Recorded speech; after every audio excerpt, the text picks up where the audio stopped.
멸망이 임박한 세상이라는 제목으로 하나님의 말씀을 나눕니다. 드디어 하나님께서 소돔과 고모라의 죄악이 얼마나 심각한지를 알아보기 위해서 두 천사를 보내셨습니다. 그 전에 먼저 하나님께서는 세 천사를 사람의 모양으로 아브라함의 가정에 보냈었죠. 그리고 그들을 떠난 천사들이 방문한 것입니다. 하나님께서는 앞서 아브라함에게 그 천사들을 보내셨고, 아브라함에게 다시금 사라에게 이맘때쯤에 아들을 낳을 것이다, 이렇게 약속의 말씀을 확고히 하셨습니다.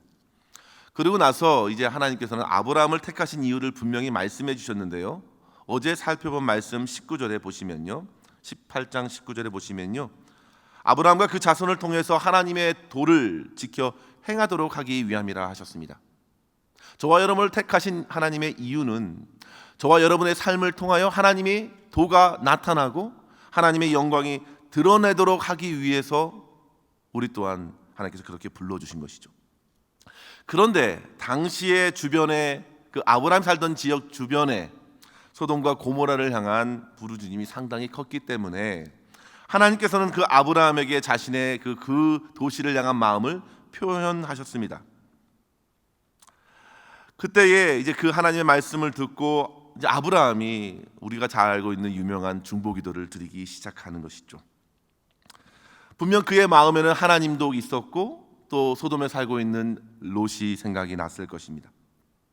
창세기 18장 23절에 보시면 이렇게 간구하죠. 아브라함이 가까이 나아가 이르되 주께서 의인을 악인과 함께 멸하려 하시나이까.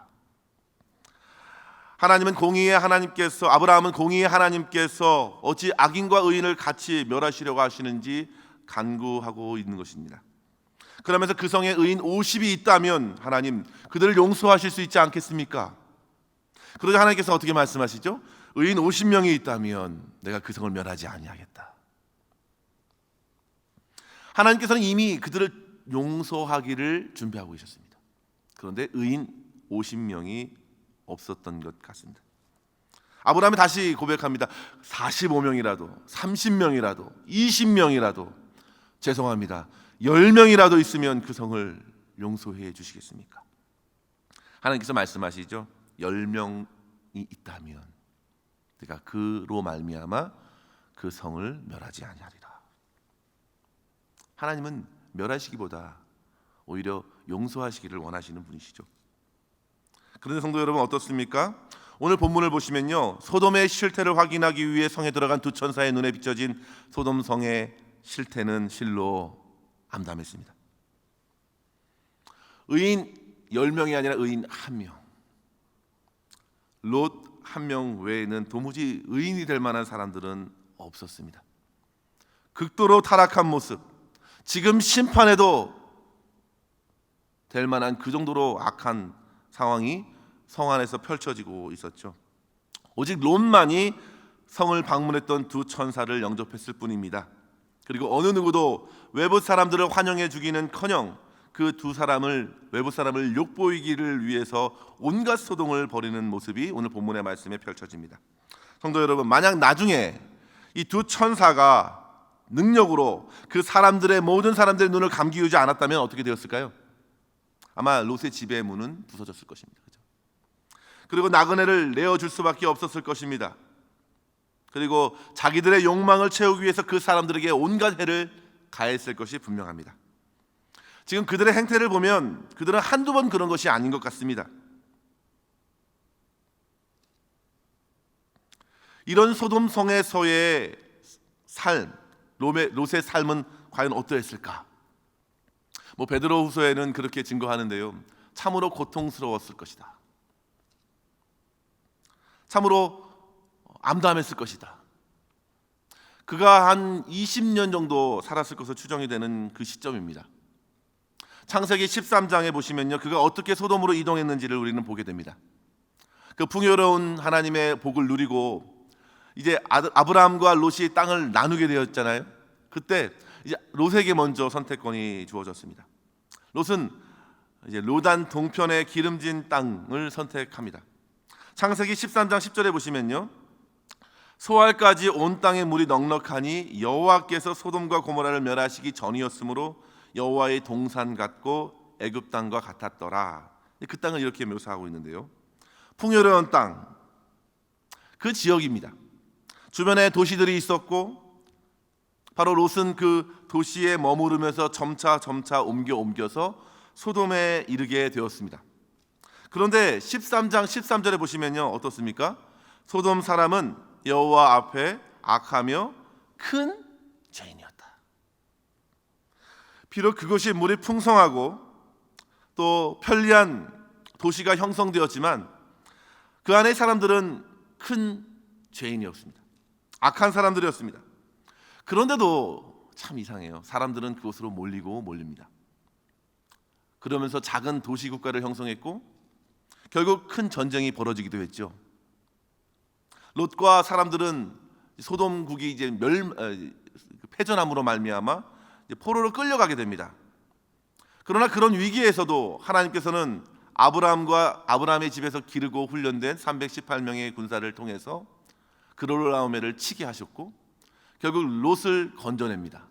그리고 많은 붙잡았던 포로들도 건져내서 소돔 왕에게 다 건네줍니다. 모든 전리품도 다 소돔 왕에게 줍니다. 다시금 회복할 수 있는 기회를 주신 분은 하나님의 은혜입니다. 하나님이십니다. 그러나 여전히 그럼에도 불구하고 그 땅의 사람들은 완악했습니다. 사랑하는 성도 여러분, 하나님을 등진 사람들에게는 끝까지 하나님을 등진 사람들에게는 소망이 없습니다. 아무리 풍요롭고 편리한 도시 생활을 하더라도 그들의 눈에 보이는 삶이 형편이 좋다 하더라도 하나님의 은혜를 인식하지 못하고 감사하지 못하는 하나님을 등지는 사람들에게는 소망이 없습니다. 그리고 그 사람들의 틈바구니에 그저 삶의 편리함을 쫓아 살았던 롯은 어떻습니까? 육적인 삶은 편리할 수 있었고 풍요로울 수 있었지만 그의 심령은 어땠을까요? 영적으로 타들어갔고 외로워 힘겨웠을 것입니다. 그는 성 안의 사람들과 철저히 단절되었습니다. 성을 오고 가는 사람들, 나그네들을 통해서 삶의 활기를 얻었을 뿐이었습니다. 그러던 중 두 천사들, 두 나그네를 부지중에 만났고 그들을 영접하고 환대하고 섬겼을 때 비로소 그들을 통해서 심판의 소식을 듣게 된 것이죠. 내일 바로 동틀 때에 하루 전날의 심판의 소식을 들은 것입니다. 사랑하는 성도 여러분, 저와 여러분에게 천사가 찾아왔습니다. 그죠? 내일 아침에 멸망한다. 그럼 우리는 준비할 수 있잖아요. 그렇죠? 준비할 수 있습니다. 롯에게 그런 은혜가 부어진 것입니다. 하나님은 롯을 주목하고 계셨습니다. 롯은 임박한 자신의 살고 있던 도시 속에서, 멸망이 임박한 도시 속에서 이제 마지막 행동을 취해야 했던 것이죠. 이러한 롯의 전 이렇게 내용을 살펴보고 싶지만 오늘 본문에 의해서 우리는 멸망이 임박한 세상에서 어떻게 성도들은 살아가야 할까? 만약 오늘 밤에 멸망이 온다면, 내일 아침에 멸망이 온다면 우리는 어떻게 살아가야 할까요? 두 가지의 우리의 교훈을 이 본문을 중심으로 살펴보기를 원합니다. 첫째로 성도 여러분, 심판이 임박한 세상에서 오늘을 살더라도 성도들은 끝까지 악을 멀리하고 선을 행하며 다른 사람들을 섬기는 삶을 살아야 합니다. 오늘 본문에서 롯과 마을 사람들은 분명한 대조를 보였습니다. 그죠? 롯은 성을 방문한 나그네들을 영접해 줬는데 성 안에 있는 사람들은 오히려 그 나그네들을 이용해서 자기의 욕망을 채우려고 해요. 그죠? 마치 오늘 이 말씀을 묵상하다 보면요, 이 마을 사람들이 누구와도 같냐면 이 영화에서 좀비와도 같은 것 같아요. 오로지 자기 욕망에 매여서 그 사람을 내라고 문을 두드리고 있는 그 사람들을 보면 뭔가에 매였습니다. 중독이 되어 있는 것 같아요. 그를 취하지 않으면 못 살겠다는 것이요. 그런 좀비가 생각이 나요. 오로지 자기 욕망을 채우기 위해서 그를 죽이려고 하는 것입니다. 성경에서 롯을 의인이라고 말씀하시는 것을 보면 분명 그는 하나님을 믿는 사람입니다. 분명합니다. 틀림이 없습니다.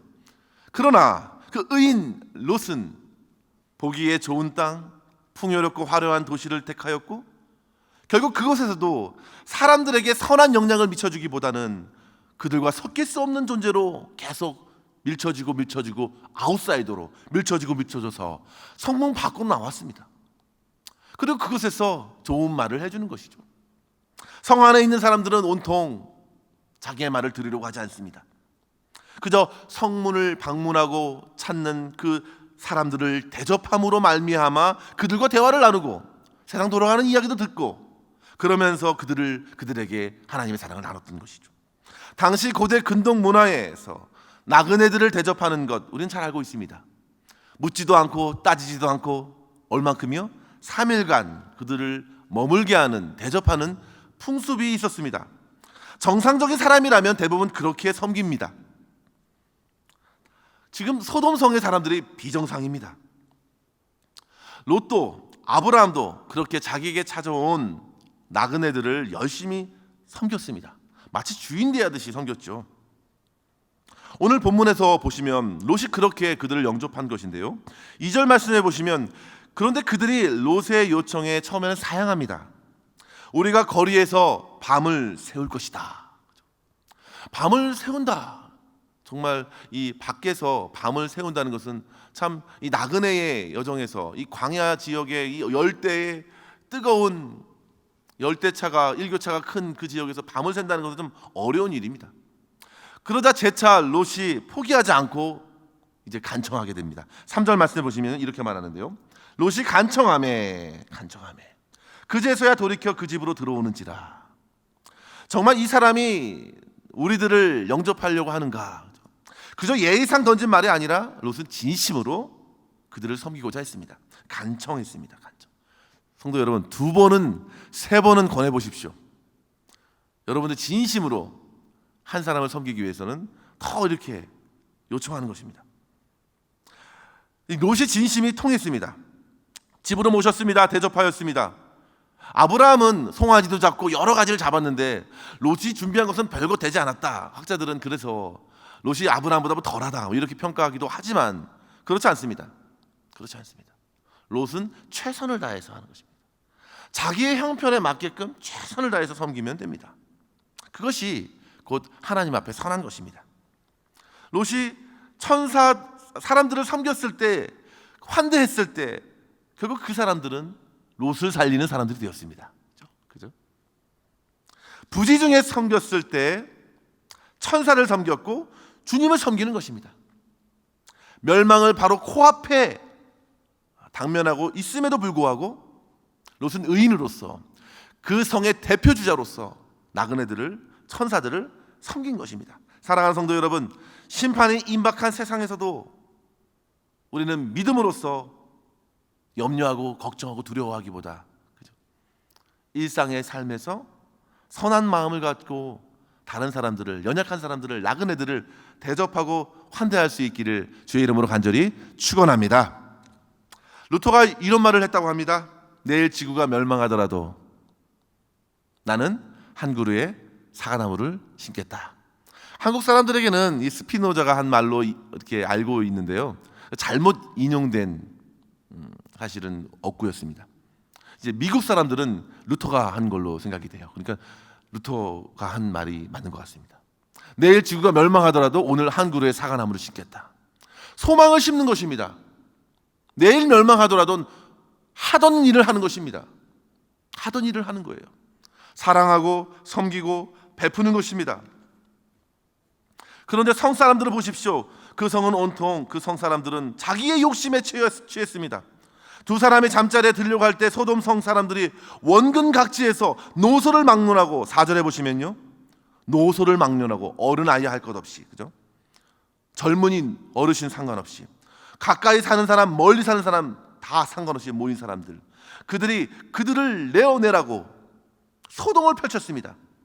우리가 그들을 상관하겠다. 남자들이 남자들과 성관계를 맺겠다. 이런 말입니다. 그들의 요청은 참으로 난폭하고 거침이 없습니다. 그들은 수적으로 힘으로 막무가내로 소리쳤습니다. 그러자 롯이 문 밖으로 나갑니다. 그리고 문을 닫습니다. 이런 악을 행하지 마십시오. 악을 자신의 몸으로 막아서는 거예요. 여기까지는 좋았습니다. 그들을 설득하려고 합니다. 거침없는 그들을 향해서 그러지 마십시오. 더 이상 악을 행하지 마십시오. 그러자 사람들이 롯에 대한 감정을 터뜨리는데요. 9절에 보시면요, 우리 한번 9절 말씀 한번 읽어볼까요? 9절 같이 한번 있습니다. 시작.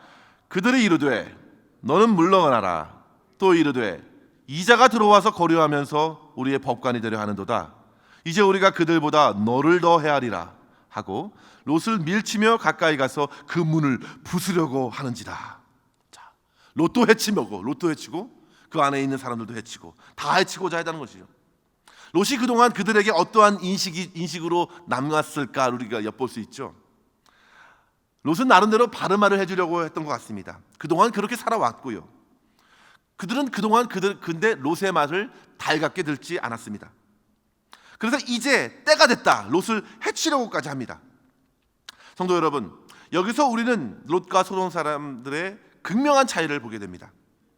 롯은 악을 막아서는 사람이었습니다. 그나마 그 성에서 사람들에게 악을 행치 말라고, 더 이상 그치라고, 바뀌어야 된다고, 회개해야 한다고, 그치라고, 해하지 말라고, 다른 사람들을 향한 그 악한 마음을 가라앉히라고. 그런데 성사람들은 들으려고 하지 않습니다. 롯까지 해하려고 합니다. 나그네와 같은 어려운 처지를 전혀 공감하지 않는 매정한 사람들이 가득했던 곳이 바로 그런 소돔이었습니다. 오직 자기들의 정욕을 따라서 때를 지어 폭력을 일삼는 소돔. 그 소돔에는 법과 도덕 질서가 그 설 자리가 없을 정도로 타락했습니다. 그런데 성도 여러분, 그런 소돔의 모습과 오늘날 우리의 모습은 얼마나 차이가 있습니까? 어떤 분들은 그래도 이 정도까지는 아니라고 말씀하실 분도 계실 듯합니다. 그러나 그 소돔성 사람들이 처음부터 그렇게 된 것은 아니었을 것입니다. 죄악은 점점 커져서 걷잡을 수 없는 온 산을 태우는 산불과 같이 확 타오르고 퍼지는 것이죠. 오늘날을 한번 생각해 보십시오. 사람들이 드러내놓고 성적인 타락을 일삼는 일이 자행됩니다. 인터넷상으로, 유튜브상으로 얼마나 낯뜨거운 동영상들이 오고 가고 있습니까? 많은 젊은이들을 유혹합니다. 세상에 어떤 사람은 자기가 동성애자라고 밝히면 뭔가 사람들은 그 사람 정직하다고, 용기 있는 사람이라고 그렇게 은근슬쩍 포장합니다. 지금도 별로 다르지 않은 것 같습니다. 물질과 권력으로 도덕과 윤리, 법과 질서를 우습게 여깁니다. 그것들을 얼마든지 깨뜨리면서 자기의 만족을 채우려고 합니다. 오늘날의 시대의 현 주소입니다. 유전무죄, 무전유죄. 돈이 있으면 죄도 없는 것으로 만들 수 있고, 돈이 없으면 죄인으로 만들어 볼 수 있는, 돈이 지배하는 사회가 됐습니다. 만모니즘이라고 하죠. 물질 만능주의가 됐습니다. 뿌리 깊게 그것이 우리의 사회 안에 사회를 다스리고 사람들을 움직이려고 합니다. 자기 주머니에 뭔가 채워지기만 하면 뭐든지 할 요량이 있는 것이죠. 타락한 도시입니다. 예전에 한 여론조사에서 그 고등학생들에게 이런 질문을 던졌다고 하죠. 만약에 10억 원이 주어진다면, 그죠? 잘못을 저지르고 1년 동안 감옥에 갈 요량이 있습니까? 10명 중에 4명이 예스. 10억 원인데 1년간 감옥에 가도 괜찮다. 돈만 주어지면 된다는 것이죠. 한국 교육부에서 이런 조사도 했습니다. 중고등부 학생들 2만 4천 명을 대상으로 이런 질문을 했습니다. 인생에서 추구하고 싶은 것이 무엇입니까? 아주 고차원적인 질문을 던졌어요. 그때 응답자 중 52%가 한마디로 돈, 물질이라고 했습니다. 미래를 짊어져야 할 일꾼들에게 이런 대답을 들은 것은 우리 어른들로서는 사회적인 책임을 통감해야 합니다. 그렇게 돈이 되는 일이라면 뭐든지 하려고 합니다. 그러면서 중요한 것은 인간성이 말살되는 것입니다. 돈으로서 내 욕심은 채우고 다른 사람들의 권리를 빼앗을 수 있다고. 강팍해집니다. 내 배를 채우면 된다는 것입니다. 오늘 본문에 이 소돔성의 사람들의 현 주소는 인간성이 말살됐습니다. 사람을 우습게 봅니다. 소중하게 여기지 않습니다. 자기들의 욕망만 채우면 된다는 것처럼 난폭합니다. 교만하고 이기적입니다. 소돔 성이 무너지기 전에 이미 그들의 인간성은 무너졌습니다. 그러나 성도 여러분, 그러한 멸망이 오늘날 우리 세대에도 찾아온다면 우리는 끝까지 롯과 같이 악을 막아서고 그러면 안 됩니다. 외칠 수 있어야 합니다. 악을 그치십시오. 악을 그치십시오. 그리고 회개하고 선을 행하십시오. 우리 안에 참된 인간성이 회복되어야 되죠. 바로 이 일을 위해 우리 주 예수 그리스도께서 이 땅에 사람의 몸을 입고 오셨습니다. 무너지고 깨어진 하나님의 형상을 회복시키시기 위해서 우리 예수님께서 십자가에 달려 죽으셨습니다. 예수님 안에서 참된 하나님이 형상이 회복됩니다. 그 형상으로 살아내어야 합니다. 끝까지 오늘 저녁에 멸망이 오더라도 예수 그리스도의 형상으로 만족하고 그 성품을 따라서 사랑을 베풀고 연약한 사람들을 돕고 나그네를 대접하고 그러므로 말미암아 빛과 소금으로 이 땅을 끝까지 살아낼 때 하나님께 영광을 올려드리고 멸망 중에서도 심판 중에서도 건짐을 얻는 그러한 은혜와 복을 받아 누리게 될 줄 믿습니다. 저와 여러분 이러한 은혜를 누리실 수 있기를 주의 이름으로 간절히 축원합니다. 둘째로 성도 여러분, 멸망이 임박한 세상의 방식을 따르지 않도록 늘 자신을 깨워 회개하고 주님의 도우심을 구하십시오. 우리의 힘으로 될 수 있는 문제가 아닙니다. 오늘 조금 8절 말씀을 보시면요, 롯이 긴박한 상황을 해결하기 위해서 했던 시도는 참으로 우리에게 실망스럽습니다. 실망을 가져다 줍니다. 우리 한번 읽어볼까요? 8절 말씀인데요, 마지막으로 한번 있습니다. 시작. 내게 남자를 가까이 하지 아니한 두 딸이 있노라. 청하건대 내가 그들을 너희에게로 이끌어내리니 너희 눈에 좋을 대로 그들에게 행하고 이 사람들은 내 집에 들어왔은즉 이 사람들에게는 아무 일도 저지르지 말라. 어떻게 자기의 소중한 두 딸을 폭도들에게 내어줄 수 있습니까? 의인 롯의 생각입니다. 아무리 묵상을 해도 왜 그랬을까? 여러분 왜 그랬을까요? 당시 사회적인 배경 속에서 이와 같이 아버지의 권한이 크고 여식들, 딸들의 기본적인 인권이 무시되곤 했다 하더라도, 그죠? 그의 처사는 그의 한계를 보여주는 것이죠. 성도 여러분, 롯이 소돔성에 있으면서 그 또한 소돔성 사람들의 문화에 젖어버렸습니다. 빛과 소금으로 그것을 밝히고 변화시켜야 했지만 역부족이었습니다. 영적인 은혜를 공급받을 수 있는 것이 성 밖이었습니다. 그들을 변화시킨 것이 아니라 그가 변질되었습니다. 무디 목사님이 이렇게 말씀했습니다. 교회가 세상을 변화시키지 않는다면 세상이 교회를 변질시킬 것이다. 성도가 세상에서 빛과 소금의 역할을 감당하지 않으면 세상이 성도를 가만히 두지 않는다는 것입니다. 아무 쓸모없이 밟히는 존재로 내어버린다는 것입니다. 아브라함은 롯이 포로로 끌려갔을 때 자기의 생명을 뒤로하고 자기의 군사들 다 끌고 롯을 건져냈습니다. 그러나 롯은 그저 자기가 영접했던 손님 두 사람을 살리겠다고 두 딸을 내어주려고 하는데 왜 자기가 희생할 생각을 안 하는지 몰라요. 딸들의 생명을, 삶을 그렇게 무시할 수 있었지 자기 자신을 내어줄 생각을 왜 안 했을까? 저는 좀 아쉬운 마음이 들어서 좀 안타깝습니다. 롯이 의인이었지만 여전히 세상에 미련을 두고 세상의 문화에 젖어서 딸들을 다루고 있는 것입니다. 로마서 12장 2절에 보시면 이 세대를 본받지 말라 했습니다. 오직 마음을 새롭게 함으로 변화를 받아 하나님의 선하시고 기뻐하시고 온전하신 뜻이 무엇인지 분별하여 행동하라고, 살아가라고 바울이 우리에게 권합니다. 그런데 성도 여러분, 저와 여러분의 삶을 한번 보십시오. 이 세대를 본받지 말라, 이 세대를 본받지 말라를 이 세상의 패런을 따라가지 말라는 것입니다. 세상의 유행을 따라가지 말라는 것입니다. 세상 사람들이 다 따라가는 것을 우리도 한번 해보고 싶어 하지 않습니까? 사람들 다 거기 가보는 데래. 사람들이 이것이 좋은 것이래. 세상의 유행이다 하면 나도 한번 해보려고 하는 것.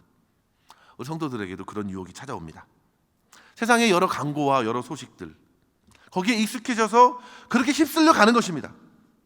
그래서 우리는 날마다 주의 말씀으로 우리의 마음과 생각을 새롭게 해야 합니다. 그렇지 않으면 젖어버려요. 동화됩니다. 그래서 우리는 정신을 차려야 되죠.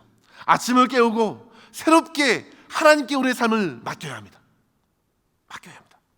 회개할 것을 묻어두지 말고 회개해야 합니다. 딱딱해지면 회개하기 힘듭니다. 우리의 마음이 완악해지기 때문입니다. 굳어지기 때문에 그렇습니다.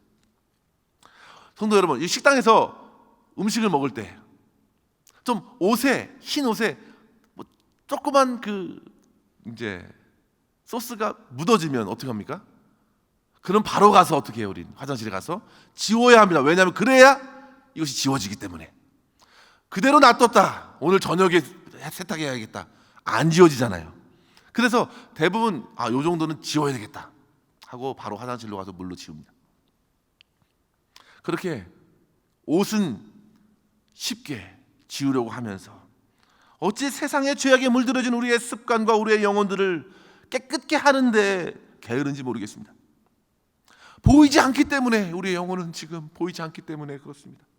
보이는 옷은 깨끗하게 하려고 하는데 보이지 않는 영혼은 별로 관심이 없어요. 사랑하는 성도 여러분, 멸망이 임박한 세상 가운데 우리는 하루하루 우리의 영혼을 살펴야 합니다. 우리의 겉사람보다 우리의 속사람을 돌아보아야 합니다. 그리고 하나님을 맞이할 준비를 해야 합니다. 세상을 움직이는 권세, 물질, 성공에 현혹되지 말아야 합니다. 왜냐하면 세상은 곧 멸망하기 때문입니다. 내일 아침에 소돔과 고모라는 다 멸망합니다. 고모라 성에 있는 한 평이 중요한 것이 아닙니다. 제가 될 것입니다. 그보다 먼저 우리는 임박한 세상을 살아가면서 우리의 영혼을 돌보기 위해서 말씀을 붙들고 날마다 우리의 삶을 주님 앞에 반추해야 합니다. 돌아보아야 합니다. 그리고 영혼을 정결하게 가꾸어야 합니다. 오늘 본문을 보시면 멸망의 소식을 받게 되는데요, 이후에 이제 사위 될 사람들에게 이제 내일 볼 말씀입니다. 그 멸망의 소식을 전합니다. 그들이 농담으로 여깁니다. 웃습니다. 롯의 아내는 결국 말씀을 가벼이 여겨서 마지막에 뒤를 바라보다가 소금 기둥이 됩니다. 롯과 그 가족들 동이 텄을 때 지체합니다. 딸들도 롯도 지체합니다. 미련이 남기 때문인 것 같아요. 그러나 멸망할 세상에 우리는 미련을 두지 말아야 하지요. 그리고 구원의 성으로 달려가야 합니다. 예수님께로 달려가는 것이죠. 그것이 우리에게 필요합니다. 그들이 구원받았던 이유는, 롯과 두 딸이 구원받았던 이유는, 근거는 바로 하나님의 자비하심을 더해 주셨기 때문이었죠. 지체하는 롯과 두 딸과 아내의 손을 잡아준 사람은 누구였습니까? 천사들이었습니다. 두 천사가 그렇게 손으로 잡고 끌어내었습니다. 오늘 본문에서도 두 딸을 내어주면서 상황을 잠잠하게 한 것이 아니었습니다. 두 천사들이 그들의 눈을 다 어둡게 하였습니다. 그리고 도무지 문조차도 찾기 어렵게 만들었습니다. 성도 여러분, 내가 무엇이라도 세상의 방법을 도모해서라도 지금 있는 상황을 해결하려고 하지 말고 먼저 하나님의 도우심을 구하십시오. 하나님의 인도를 구하십시오. 하나님께서 천사들을 보내주실 것입니다. 하나님께서 돕는 손길을 베풀어 주실 것입니다. 하나님께서 능력과 지혜를 허락해 주실 것입니다. 모든 상황 속에서 주님을 의지하고 주님의 선하심에 모든 것을 맡기고 우리는 하나님의 나라를 기대해야 합니다. 사랑하는 성도 여러분, 하나님께서 천사를 보내셔서 롯의 가정에게 심판의 메시지를 주고 위기에 처했을 때도 그들을 건지시고 보호해 주신 것처럼 우리는 세상적인 방식이 아니라 하나님의 능하신 손에 우리의 삶의 모든 것을 맡기며 마지막 심판날에 마라나타 주 예수여 어서 오시옵소서, 오히려 즐거이 그 심판을 맞이하면서 그 심판 중에 구원의 은혜를 풍성히 누리며 하나님을 찬양할 수 있는 그런 주의 백성의 삶을 오늘도 살아갈 수 있기를 주의 이름으로 간절히 축원합니다.